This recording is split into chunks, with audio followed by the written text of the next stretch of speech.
Hello everyone. तो science and take को हमने बेसिक्स से स्टार्ट किया हुआ है। इस वीडियो में मैंने ऑर्बिट्स को बहुत ही अच्छे से डिटेल में समझाया हुआ है, आपको कभी कंफ्यूजन नहीं होगी। ऑर्बिट होता क्या है? ऑर्बिट एक कर्व्ड पाथ है जिस पर कोई ऑब्जेक्ट जैसे कि सैटेलाइट किसी बड़े ऑब्जेक्ट यानी अर्थ के अराउंड घूमती है उसके ग्रेविटेशनल पुल की वजह से। अब आपको सोचना चाहिए सैटेलाइट ऑर्बिट में रुका कैसे रहता है। दो चीज़ें काम करती हैं, एक हो गया अर्थ की ग्रेविटी जो सैटेलाइट को अपनी तरफ खींचती है, और दूसरा हो गया सैटेलाइट का इनर्शिया, यानी सैटेलाइट की टेंडेंसी है कि वो स्ट्रेट लाइन में आगे बढ़े, पर ग्रेविटी स्ट्रेट लाइन के पाथ को कर्व कर देती है। क्या होता है, एक तरह से अर्थ ग्रेविटी फोर्स की वजह से सैटेलाइट को अपनी तरफ खींचता है और दूसरी साइड से इनर्शिया उसको मूव कराने की कोशिश करता है। इन दोनों के रिजल्टेंट की वजह से सैटेलाइट एक अपना पाथ फिक्स बना के घूमती रहती है अर्थ के, इसी को ऑर्बिट कहते हैं। अब अगर आप ऐसे सोचो, अगर स्पीड सही ना हो तो क्या होगा? मतलब अगर सैटेलाइट की स्पीड बहुत कम है यानी कि वो ग्रेविटी को बैलेंस ना कर पाए तो ग्रेविटी जीत जाएगी और सैटेलाइट नीचे गिर जाता है। और अगर स्पीड बहुत ज़्यादा हो गई तो सैटेलाइट ग्रेविटी के पुल से बाहर निकलकर स्पेस में एस्केप कर जाएगी। एक एग्जैक्ट स्पीड रेंज होती है जहां सैटेलाइट ना ही गिरता है ना ही एस्केप करता है, बस घूमता रह जाता है। यह स्टेबल ऑर्बिट होता है। अब हम डिफरेंट टाइप्स ऑफ ऑर्बिट्स देखेंगे। कुछ ऑर्बिट्स को हमने एल्टीट्यूड यानी कि हाइट के बेसिस पर डिफरेंशिएट किया है।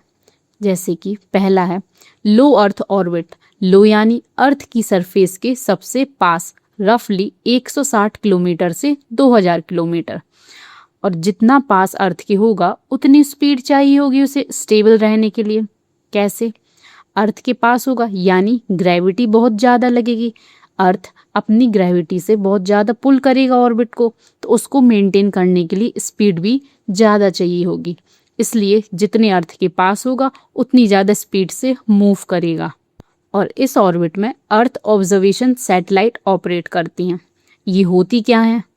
ये सैटेलाइट्स अर्थ की सरफेस को ऊपर से कंटिन्यूअसली स्कैन करती हैं, जैसे एक कैमरा जो स्पेस से नीचे देख रहा हो। इनका काम है डेटा कलेक्ट करना और फिर यूज़ करना अलग अलग पर्पसेस के लिए। आपको आना चाहिए ये वाली सैटेलाइट्स इसी ऑर्बिट में क्यों हैं? क्योंकि पास होने की वजह से हाई रिजोल्यूशन इमेजेस मिलती हैं। अर्थ के जितने पास होगी उतनी अच्छी क्वालिटी की इमेजेस हम क्लिक कर सकेंगे। अब नेक्स्ट ऑर्बिट है मीडियम अर्थ ऑर्बिट। मीडियम यानी लो अर्थ ऑर्बिट, लियो और जियो स्टेशनरी ऑर्बिट के बीच का डिस्टेंस। जियो हम बाद में पढ़ेंगे। रफली 2000 किलोमीटर से 35,786 किलोमीटर तक की रेंज। ये ऑर्बिट नेविगेशन यानी कि जीपीएस के लिए बेस्ट है। अब ऐसा क्यों है? जो मियो होता है यानी मीडियम अर्थ ऑर्बिट, लियो यानी कि लो अर्थ ऑर्बिट, इनसे काफ़ी ज़्यादा हाइट पर हैं, इसलिए एक सैटेलाइट अर्थ के बहुत बड़े एरिया को देख सकता है एक टाइम पर। इसका मतलब कम सैटेलाइट्स यूज़ होंगे पूरे अर्थ को कवर करने में। जैसे कि जीपीएस के लिए सिर्फ 24 या 32 सैटेलाइट्स चाहिए पूरी दुनिया कवर करने के लिए। अगर लियो यूज़ करते तो जहाँ एक सैटेलाइट का कवरेज एरिया छोटा होता है तो हज़ारों सैटेलाइट्स चाहिए होते। इसलिए मियो यानी कि मीडियम अर्थ ऑर्बिट बेस्ट है नेविगेशन के लिए। जीपीएस जैसी नेविगेशन सैटेलाइट 20,000 किलोमीटर पर ऑपरेट करते हैं। ये एग्ज़ाम के लिए इम्पॉर्टेंट है, इसलिए याद रखना। नेक्स्ट है जियो स्टेशनरी ऑर्बिट। ये 35,786 किलोमीटर हाइट पर होता है और इक्वेटर के एग्जैक्टली ऊपर। और इसमें जो सैटेलाइट्स आती हैं उन्हें जियो स्टेशनरी सैटेलाइट्स बोलते हैं, जिनकी रोटेशन स्पीड अर्थ की रोटेशन स्पीड से मैच करती है। इसलिए ज़मीन से देखने पर वो सैटेलाइट्स हमेशा हमें एक ही जगह फिक्स्ड दिखाई देती हैं, यानी स्टेशनरी दिखाई देती हैं। एग्जाम्पल से सुनिए, जैसे हाईवे पर अगर दो कार सेम स्पीड में सेम डायरेक्शन में मूव कर रही हैं तो एक कार को दूसरी कार उसके रिस्पेक्ट में स्टेशनरी दिखाई देगी।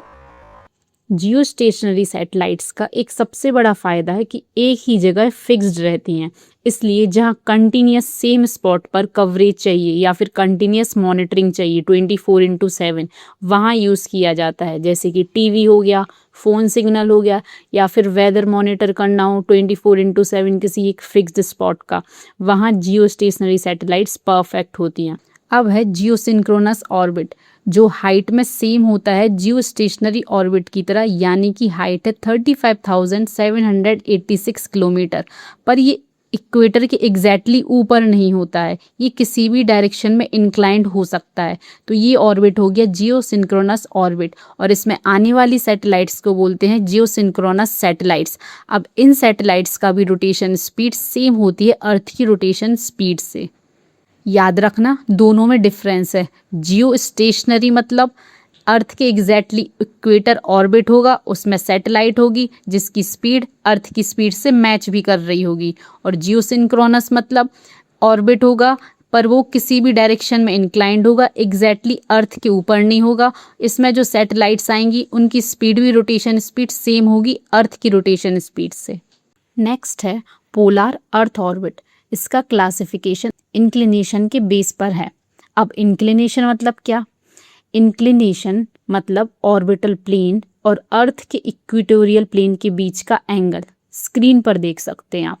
अगर 0 डिग्री इंक्लिनेशन है मतलब ये इक्वेटोरियल ऑर्बिट हो गई, इक्वेटर के ऊपर से गुजरने वाली। अगर 90 डिग्री इंक्लिनेशन है इसको बोलेंगे हम पोलर ऑर्बिट, यानी पोल्स के ऊपर, नॉर्थ पोल और साउथ के ऊपर से गुजरने वाली। तो जब हम कहते हैं पोलर ऑर्बिट, हम बेसिकली कह रहे हैं कि इंक्लिनेशन अप्रॉक्सीमेटली 90 डिग्री के आसपास होगा। तो इस ऑर्बिट में सैटेलाइट्स दोनों पोल्स यानी नॉर्थ पोल और साउथ पोल के आसपास गुजरती हैं, इक्वेटर के अराउंड नहीं गुजरती हैं। अब जैसे जैसे सैटेलाइट ऑर्बिट कंप्लीट करता है, अर्थ भी अपनी जगह घूम रही होती है। इसी वजह से कुछ ही ऑर्बिट में सैटेलाइट पूरी अर्थ की surface strip by strip cover कर लेती है। इंडियन रिमोट सेंसिंग सैटेलाइट्स इसी ऑर्बिट में होती हैं पूरी अर्थ की मैपिंग के लिए। इंडियन रिमोट सेंसिंग सैटेलाइट का काम है पूरी अर्थ की मैपिंग करना, ना कि सिर्फ एक रीजन की। इसलिए वो पोलर ऑर्बिट में होती हैं जहां अर्थ की स्पिन की मदद से सैटेलाइट धीरे धीरे हर जगह कवर कर लेती हैं। नेक्स्ट है सन सिंक्रोनस ऑर्बिट, SSO। ये एक नियर पोलर ऑर्बिट है, यानी कि ये पोलर ऑर्बिट का एक स्पेशल सबसेट है। अब इसकी डिज़ाइनिंग इस तरह से की जाती है कि सैटेलाइट हर बार किसी पर्टिकुलर जगह से सेम लोकल सोलर टाइम पर पास करे, चाहे मंडे हो, ट्यूसडे हो, या दिसंबर हो, या कोई भी मंथ हो। अब इसका क्या फ़ायदा होगा? लाइटनिंग कंडीशन हर पास में सेम रहती है, इसलिए इमेजेस कंपेयर करना इजी हो जाता है। अगर सैटेलाइट्स हर दिन अलग टाइम पर पास करती तो कभी शैडो होती, कभी लाइटनिंग अलग होती और कंपैरिजन मुश्किल हो जाता। लाइटनिंग कंडीशन से समझे आप, यानी कि हर सुबह 10 बजे लाइट सेम होती है। एक बात याद रखना, हर polar orbit sun synchronous orbit नहीं होता। Sun synchronous orbit polar orbit का एक स्पेसिफिक पार्ट है। नेक्स्ट ऑर्बिट है geosynchronous transfer orbit, GTO। GTO खुद एक डेस्टिनेशन नहीं है, यानी ये खुद में एक ऑर्बिट नहीं है, ये बस एक टेम्पररी रास्ता है ये लियो से लेके जियो तक पहुंचने का। क्या होता है कि रॉकेट यानी जिससे हम सैटेलाइट एक ऑर्बिट में भेजते हैं, उसका फ्यूल लिमिटेड होता है। सीधा डायरेक्ट जियो तक सैटेलाइट्स पहुंचाना बहुत ज़्यादा फ्यूल मांगता है, इसलिए 1-2 स्टेप प्रोसेस होती हैं। सबसे पहले क्या करता है, रॉकेट सैटेलाइट को एक इलिप्टिकल ऑर्बिट में छोड़ देता है, जिसका पेरिजी मतलब पास वाला पॉइंट, अर्थ के पास वाला पॉइंट लियो होता है। लियो यानी लो अर्थ ऑर्बिट, मतलब उसकी हाइट 160 से 2000 किलोमीटर होगी। और उसका अपोजी मतलब अर्थ से दूर वाला पॉइंट, वो जियो की हाइट के बराबर होता है। जियो यानी जियो स्टेशनरी ऑर्बिट के बराबर। तो ये इलिप्टिकल पाथ जो बनाया गया है उसे ही हम GTO बोलते हैं, जियो सिंक्रोनस ट्रांसफर ऑर्बिट। ये एक स्टेयर केस की तरह काम करता है। नेक्स्ट है हाईली इलिप्टिकल ऑर्बिट। अब तक जितनी ऑर्बिट्स हमने देखी, लियो, मियो, जियो, सब रफली सर्कुलर थी, पर HEO अलग है।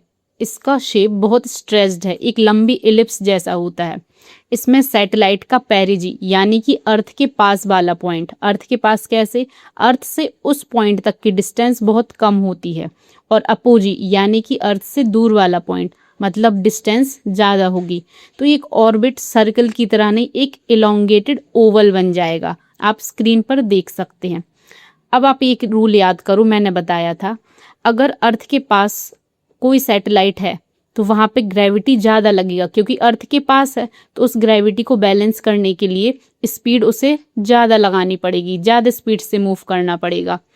तो पेरिजी के पास, मतलब पास वाले पॉइंट के पास सैटेलाइट बहुत फास्ट मूव करेगी, और अपोजी दूर वाला पॉइंट है तो वहाँ पर ग्रेविटी का इन्फ्लुएंस कम होगा, तो उसको बैलेंस करने के लिए उसकी स्पीड भी फास्ट नहीं चाहिए होगी, स्लो स्पीड से भी मूव कर सकती है। तो यानी अपोजी में सैटेलाइट स्लो मूव करेगा। तो आप क्या समझे, पेरिजी के पास सैटेलाइट बहुत फास्ट मूव करता है, यानी जल्दी निकल जाएगा वहाँ से एक पॉइंट से। अपोजी के पास सैटेलाइट बहुत स्लो मूव करता है और वहाँ लंबे टाइम तक रुका हुआ सा लगता है। यही चीज़ है जो हाईली इलिप्टिकल ऑर्बिट को यूज़फुल बनाती है। जब सैटेलाइट अपोजी के पास स्लो मूव कर रहा होता है तो वो उस पर्टिकुलर हाई एल्टीट्यूड रीजन के ऊपर ज़्यादा देर तक कंटिन्यूसली कवरेज देता रहता है, जैसे कि एक स्लो ट्रेन किसी स्टेशन के पास ज़्यादा देर रुकती है। अब ये इम्पॉर्टेंट क्यों होता है, हमने जियो पढ़ी थी, जियो ऑर्बिट्स, जो हमेशा इक्वेटर के ऊपर फिक्स्ड रहती हैं, पर ये उन कंट्रीज़ के लिए काफ़ी वीक कवरेज देती है जिनका बड़ा हिस्सा पोल्स के पास होता है, जैसे कि रशिया। तो वहाँ जियो सैटेलाइट का एंगल बहुत लो हो जाता है, सिग्नल भी वीक हो जाते हैं, इसलिए रशिया जैसे देश HEO यूज़ करते हैं। अब आप सिंपल लाइन में याद रखना, HEO सर्कुलर नहीं होता है, ये स्ट्रेच्ड होती है, और इस स्ट्रेच की वजह से सैटेलाइट अपोजी के पास स्लो होके एक हाई एल्टीट्यूड रीजन को लंबे टाइम तक कवर कर लेता है, जहां एक जियो ऑर्बिट वीक पड़ जाता है। और इस तरह से हमने सारे ऑर्बिट्स पढ़ लिए। अब हम एक पॉइंट डिस्कस कर लेते हैं जो कि है लैग्रेंजियन पॉइंट। स्पेस में कुछ स्पेसिफिक स्पॉट्स होते हैं जहां अर्थ और सन की ग्रेविटी इस तरह बैलेंस होती है कि एक सैटेलाइट वहां पर बिना एक्स्ट्रा फ्यूल खर्च किए अपनी जगह लॉक्ड रह सकता है, अर्थ के साथ ही मूव करता रहता है। ऐसे 5 पॉइंट्स होते हैं, L1 से लेके L5, और हमें इनमें से सबसे ज़्यादा इम्पोर्टेंट याद रखना है L1 पॉइंट, क्योंकि जो हमारा आदित्य L1 मिशन है वो L1 पॉइंट पर गया हुआ है। तो L1 पॉइंट अर्थ और सन के बीच होता है, अर्थ से लगभग 15 लाख किलोमीटर दूर है। सन और अर्थ की ग्रेविटी बैलेंस हो रखी है और सैटेलाइट अपनी एक फिक्स्ड पोजीशन में घूमता रहता है, सर का कंटिन्यूस व्यू दे सकता है, बीच में ना ही अर्थ की शैडो आएगी ना ही मून की शैडो आएगी।